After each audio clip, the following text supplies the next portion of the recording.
they're losing all their coaches, coach. And I don't understand what's going on. It's the weirdest trend. I'd like to go straight to tinfoil. We should call this hat the tinfoil hat show because we go there so quick today. It's 40 seconds in.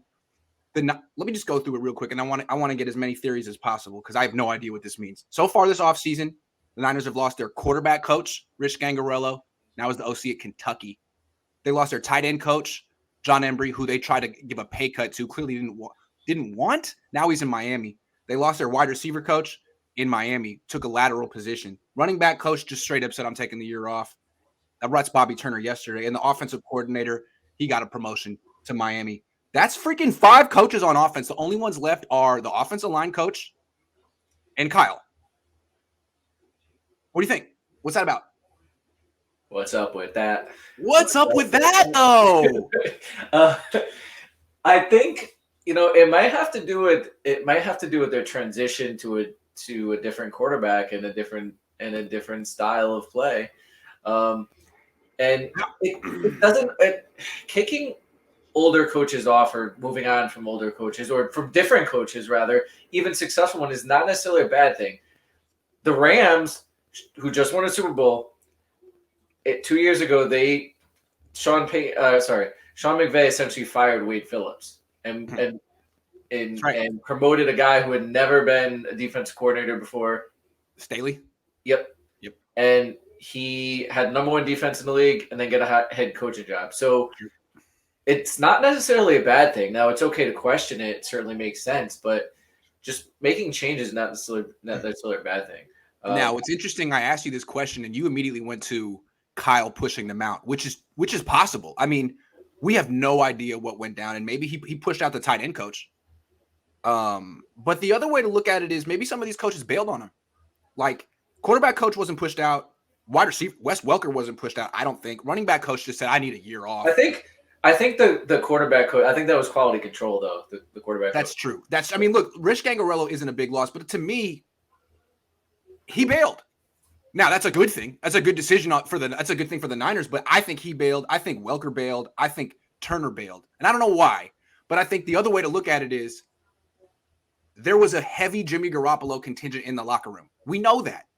What if there was a Jimmy Garoppolo contingent in the coaching staff as well, particularly the offensive coaching staff, and the people that are leaving are the people that are saying, well, you know what, Kyle? Good luck. That's not the direction we wanted to go with this offense. Good luck. That's possible, right? Yeah. Is there an official word? Was there official word on Bobby Turner? Like, I know there was. I know Barrows reported that he might be taking the year off, or it's possible he could be taking the year off, and he could be a lesser role, like consultant, not just straight up coaching the backs. So I think you have to wait and see there. I don't know. I think you have to see what. Yeah, I think so, Jesse. I think he's getting might be getting some surgery. So I think the Turner move might be interdependent. It might not be. It might be totally. And Mike McDaniel didn't leave to become a head coach because he has no confidence in. He got a promotion. So it's not like there's one carryover theme with all of these. It's just interesting that everyone's gone except for that freaking offensive line coach whose name escapes me at the moment. And Kyle.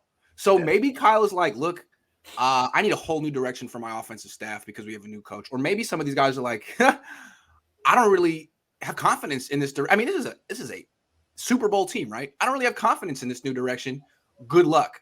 I want to go work with Mike McDaniel in Miami because I trust what he's doing. I don't know what this is. I don't know. It didn't cross your mind? That didn't cross your mind? No, I mean, Miami is pretty nice city though. I feel like Niner fans' first idea on this one was either, Kyle pushed him out so we can get better coaches. Straight up, like this is what Kyle wanted. Goodbye. First thing that came to my mind was, did these guys bail on Kyle? Because Kyle's whole thing forever has been we're family, got to keep everyone together. I mean, he's never done this before. Like, this is a whole different. They've never had this happen to them before. And the fact that it coincides with the transition from Jimmy Garoppolo to Trey Lance just seems like too much of a coincidence. Yeah, it might be a little bit of both. It might be a little bit some of Kyle pushing out, some of them leaving, Because you look at it, it's like every person who ever questioned Kyle on the Trey Lance thing, he might have been like, "Oh, I remember what you said. I remember what you pot. Oh, John Ember, you didn't think it was peace. Wes Welker, you're a little goodbye." Like maybe this was Kyle being like, "I just want people who are all in, and you guys aren't." Right, and it is like if you're making a decision like that, and you have coaches and you have guys that aren't all in on a guy, especially if a quarterback is so important, and you're not all in on a guy, it's better just don't be in the building. Like we don't want that. Don't want that negative. It's just like the whole thing we talk about Jimmy. Like Jimmy can't be on this roster, even if he cost $500,000, he can't be on this roster because it's just going to create too much conflict in the organization. So I think we agree on something. And this is just a speculation, but whether or not it's Kyle pushing people out or people bailing on Kyle, we both feel that the nature of the breakup probably has to do with some people not being 100% all in on Trey. That's just speculation, but that seems to make sense. And we don't know if it's what Kyle being like, you guys have to go because you're not all in, or them being like, we got to go because we don't feel confident about it. It could be one or the other. It could be neither, but that's what feels most. Or just need it seems to me it has to do with Trey, whether it's they're not in on him or he wants to go a different direction with the offense and just wants different minds. But it seems like it's going to be relevant to an offensive shift.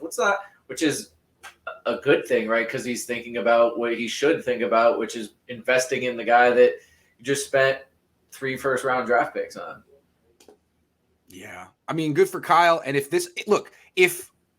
he felt that these coaches weren't all in with Trey, he made the right decision getting rid of him. They got to go. From now on, really should have been from last year on, but from now on, everything in the organization has to be prioritizing him. Absolutely. Every step of the way, from the coaches to the players. And any player who thought Jimmy Garoppolo should still be starting has to go. And we're going to talk about that in a minute. But this called a purge. Maybe this is necessary, a purge. Yeah. Because this whole dual, I mean, it's happened on teams a lot. In the 80s on the Raiders, there was a whole Jim Plunkett faction and then a Mark Wilson faction. I mean, famously on the Niners, there was a Steve Young faction and a Joe Montana. At a certain point, you got to let your locker room rally behind one and your coaching staff, one quarterback. And I think that Kyle's making that happen, which is a good thing for Trey. Yeah, it's a good thing for the organization because you don't want to have that split inside an organization of not believing in your guy. Like they gotta believe in their quarterback, whether it's Trey Lance or whoever it is, they gotta believe in it.